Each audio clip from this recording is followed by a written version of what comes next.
వరంగల్లో వర్షాలు వరదలపై ఓరుగల్లు బీఆర్ఎస్ కాంగ్రెస్ నేతల మధ్య మాటల యుద్ధం నడిచింది.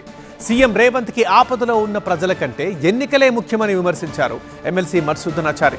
బీఆర్ఎస్ విమర్శలకు కౌంటర్ ఇచ్చారు కాంగ్రెస్ ఎమ్మెల్యే నాయిని రాజేందర్. 15 రోజుల్లో సాయం అందిస్తున్న ప్రభుత్వం తమదన్నారు. ఆ ఇద్దరి మధ్య డైలాగ్ వార్ ఇప్పుడు చూద్దాం.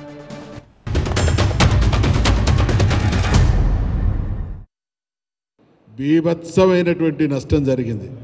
ఈ బీభత్సమైనటువంటి వర్షం వల్ల జిల్లా అతలాకుతలం అయితే గౌరవ ముఖ్యమంత్రి రేవంత్ రెడ్డి గారు ఒక మొక్కుబడి పర్యటన చేసిండు. ఎన్ని గంటలు? ఓ 2-3 గంటల పర్యటన చేసిండు.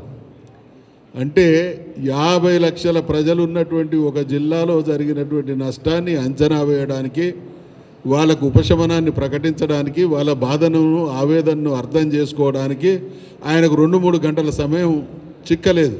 కానీ అదే ముఖ్యమంత్రి జూబ్లీ హిల్స్ ఉప ఎన్నిక అంటే 6-7 రోజులు కాలుకు బలపం కట్టుకోకుండా పనిచేసినటువంటి విధానం చూస్తే వీళ్ళ ప్రయారిటీస్ ఏంటి, వీళ్ళ ప్రాధాన్యత లేదు. ప్రజలు ఎదుర్కొంటున్నటువంటి సమస్యలు కాదు, రాజకీయ పబ్బం కోసం అవసరమైతే ఎంతకైనా దిగజారుతాం అనేటువంటి ధోరణి కనబడ్డది తప్ప ఒక భయంకరమైనటువంటి కుంభవృష్టి వల్ల నష్టపోయినటువంటి ప్రజలకు మాత్రం ఇప్పటి వరకు ఊరట లభించినటువంటి దాఖలాలు లేవు.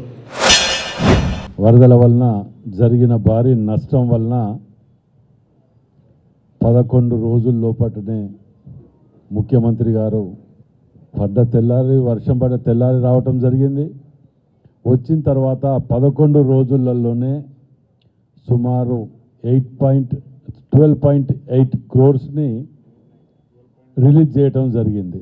కొందరు వీటి మీద కూడా దుష్ప్రచారాలు చేసుకుంటూ 15 రోజులైంది ముఖ్యమంత్రి వచ్చి, 10 రోజులైంది, ఎన్ని రోజులు వచ్చిందో కూడా తెలియనేది వాళ్ళు మాట్లాడుతున్నారు. దీని మీద 15 ఏళ్లలో మీరు చెయ్యలేని ప్రతిదీ మేము కంప్లీట్ చేసుకుంటూ వస్తున్నాం. అది మాకు గొప్పతనం.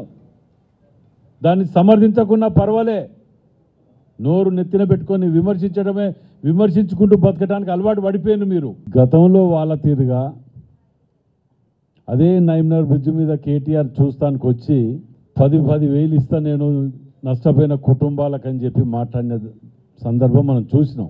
దొంగ తీరుగా పారిపోయినరు, పత్తా లేరిటు. ఇక ఇంకో ఆయన ఉంటాడు, ఆ పెద్ద మనిషి, కారు పోతే కారు, సైకిల్ పోతే సైకిల్ అంటాడు. కాబట్టి చీపురు పుల్ల పోతే కూడా తెచ్చేయలే వీళ్ళు. 15 రోజుల లోపట 12 కోట్ల చిల్లర పట్టుకొచ్చి ఇచ్చిన కమిట్మెంట్ మాది.